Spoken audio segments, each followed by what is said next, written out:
కేంద్రం ప్రకటన చేస్తే అధ్యక్ష ఆ రోజున వీళ్ళు మద్దతు పలికారు అధ్యక్ష. వైసీపీ నాయకులు మద్దతు పలకటమే కాకుండా వాళ్ళు కూర్చొని మమ్మల్ని అందరినీ ఇరకాటంలో పెట్టాలని, అలాంటి పరిస్థితుల్లో నేను మా నాయకులు మనోహర్ గారు వెళ్ళాం అధ్యక్ష ఢిల్లీకి. వెళ్ళి ఇక్కడ సభ జరిగింది. సభ జరిగితే మేము ఆ రోజున కేంద్ర మంత్రి హోంమంత్రి శ్రీ అమిత్ షా గారిని కలిసాం అధ్యక్ష. ఉక్కు ప్రైవేటీకరణపై నిర్ణయం మీరు పునరాలోచించుకోమని చెప్పాము అధ్యక్ష. ఒకటే చెప్పాను అధ్యక్ష, ఈ రోజున ఇంతమంది చనిపోయారు, దాదాపు 32 మంది.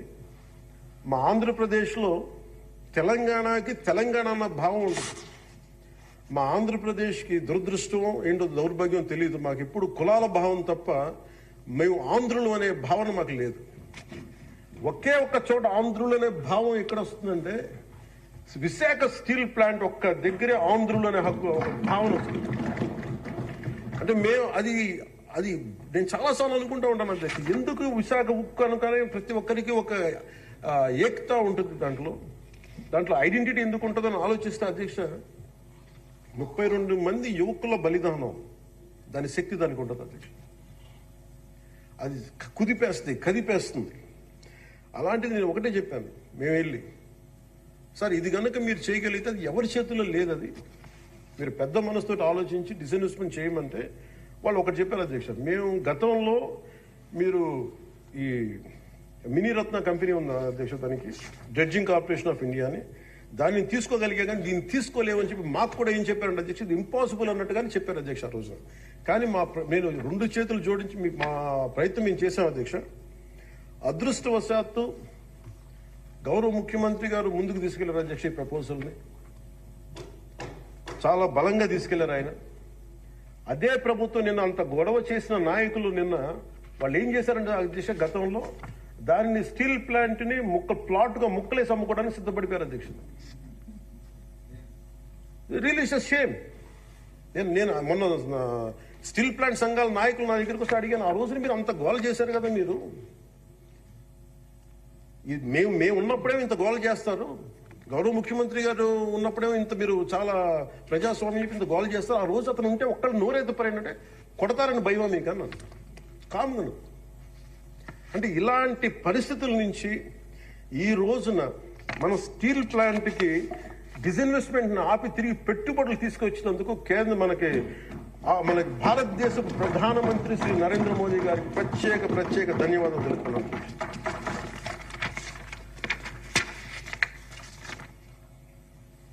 హృదయపూర్వక కృతజ్ఞతలు.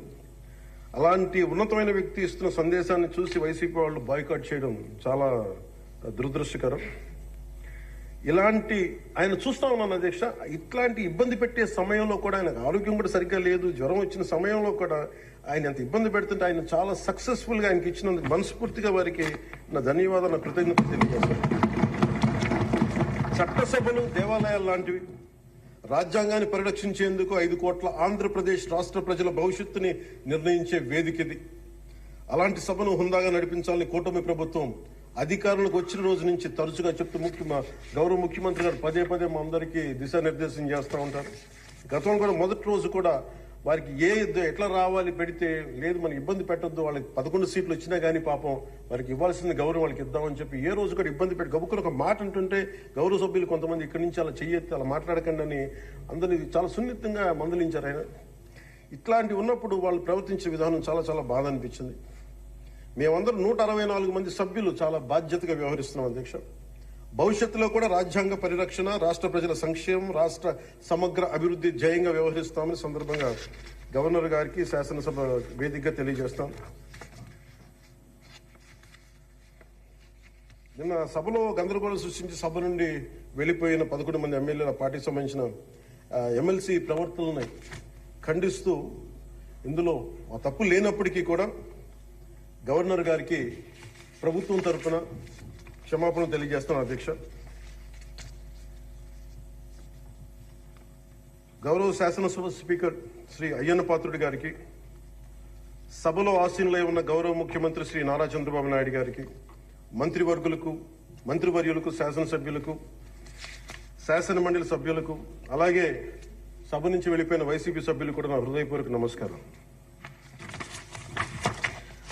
అధ్యక్ష, ఆర్థిక ఇబ్బందులు పడుతున్న రాజధాని ఇచ్చి కూడా రాజధాని నిర్మించుకోలేని రాష్ట్రంలో గత ప్రభుత్వం రాజధానిపై నిర్మాణం దృష్టి పెట్టకుండా మూడు ముక్కలాట ఆడింది.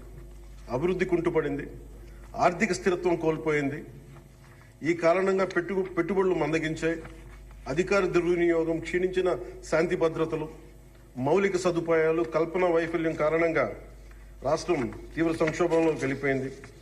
ఇలాంటి సమయంలో గౌరవ ముఖ్యమంత్రి శ్రీ నారా చంద్రబాబు గారు ప్రత్యేకించి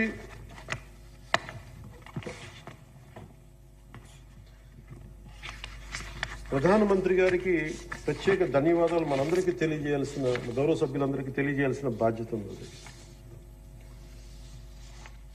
ఆంధ్రప్రదేశ్ గత వారి పాలనలో, వైసీపీ పాలనలో నలిగిపోతున్న దశలో ఏ ఒక్కరికి కూడా నేను ఎంత నిర్లక్ష్యంగా, ఎంత దుర్మార్గంగా ప్రవర్తించిన విధానం ఇక్కడే చట్టసభలో అలా ప్రవర్తిస్తున్న రియల్ లైఫ్లో మీకు వాస్తవానికి వాళ్ళు ఎలా చేశారో తెలుసు. ఇలాంటి పరిస్థితుల్లో ఇంకొకసారి వాళ్ళ ప్రభుత్వం వస్తే పరిస్థితులు ఏమవుతాయి? దాదాపు సుదీర్ఘ 4 దశాబ్దాల అనుభవం ఉన్న ఆయన్నే, గౌరవ ముఖ్యమంత్రి గారిని 53 రోజులు జైల్లో పెట్టి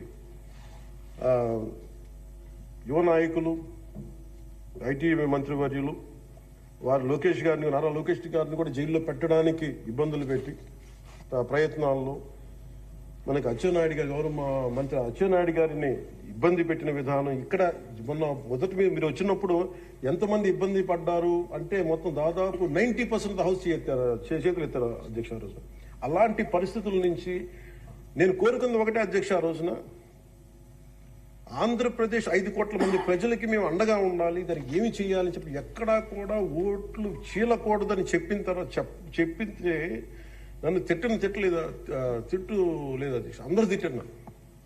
కానీ ఈరోజు నాకు ఆనందం ఏముందంటే అధ్యక్ష, ఈ రోజున గౌరవ ప్రధానమంత్రి నరేంద్ర మోదీ గారి దృష్టికి తీసుకెళ్లి, కేంద్ర నాయకత్వానికి తీసుకెళ్లి ఆ రోజున మాకు ఇది కావాలి, మీరు చెయ్యాలి అని చాలా ఇంపాసిబుల్ టాస్క్లు అడిగాం అధ్యక్ష. ఆ రోజున ముఖ్యంగా విశాఖ స్టీల్ ప్లాంట్ అధ్యక్ష. అధ్యక్ష మీకు తెలిసిందే ఇది, కానీ ఒకసారి మనందరం కూడా దీన్ని గుర్తు చేసుకోవాల్సిన అవసరం చాలా ఉంది అధ్యక్ష. ఇది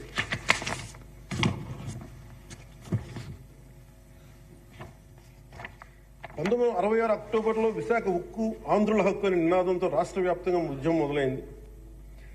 దాదాపు ఉద్యమంలోకి విద్యార్థులు పూర్తి స్థాయిలో వచ్చారు. 1966 నవంబర్ 1వ తేదీన రాష్ట్ర వ్యాప్తంగా నిరసనలు చేపట్టారు.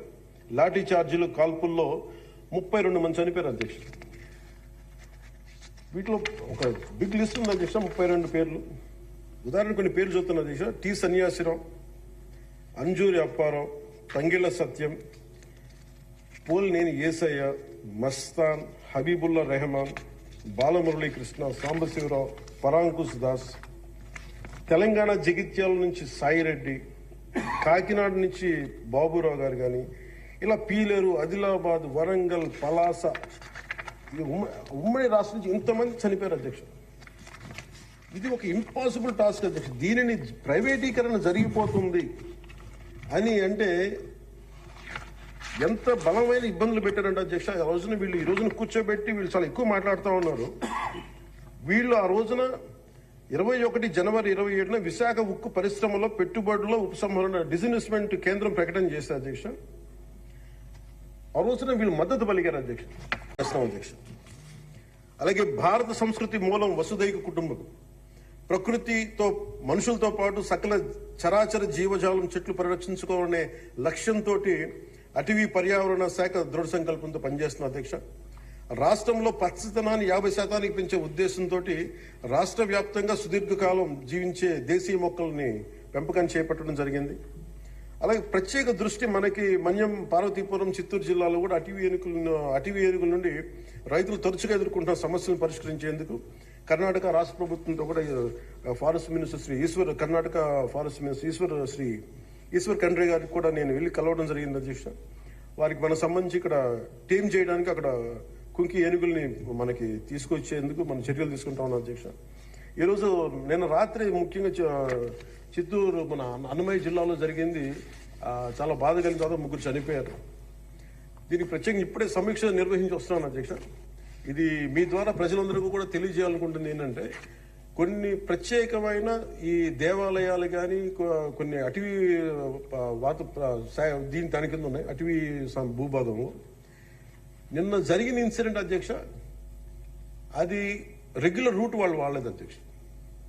ముఖ్యంగా ఫారెస్ట్ డిపార్ట్మెంట్ చెప్పింది ఏంటంటే, మీరు షార్ట్ కట్ కోసం ఎక్కడైతే ఏనుగులు ఉంటాయో అటు సైడ్ వెళ్ళారు అధ్యక్ష. ఆ వెళ్ళిన వ్యక్తి కూడా గతంలో అతని మీద రెడ్ స్టాండర్డ్స్ స్మగ్లింగ్ చేసే వ్యక్తి, అతను నాకు తెలిసి ఈ రూట్ అని చెప్పి దాదాపు 30 మందిని తీసుకెళ్ళండి అధ్యక్ష.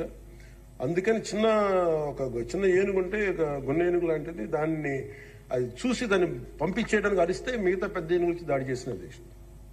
అందుకే ప్రత్యేకించి ఈ ఏనుగులు సంచరించే ప్రాంతాల నుండి ప్రజానీకానికి, ప్రజలందరికీ కూడా మీ ద్వారా నేను తెలియజేస్తుంది, మీరు ప్రిస్క్రైబ్డ్ రూట్స్ లోనే మీరు దయచేసి ఫారెస్ట్ ఎవరైతే నిర్దేశించిన రహదారులోనే వెళ్ళండి మీరు అని చెప్పి మీరు దయచేసి మీ ఉద్దేశం తెలియజేస్తారు. లేదంటే అవి వాటి ఉంటున్న ఏరియాలోకి, మన ప్రాంతాల్లోకి వెళ్ళి మనం ఆపదను కొని తెచ్చుకుంటామని మీకు తెలియజేస్తూ, వాళ్ళకి ప్రజలు కూడా దీన్ని తెలుసుకోవాలని మీ ద్వారా తెలియజేస్తాను అధ్యక్ష.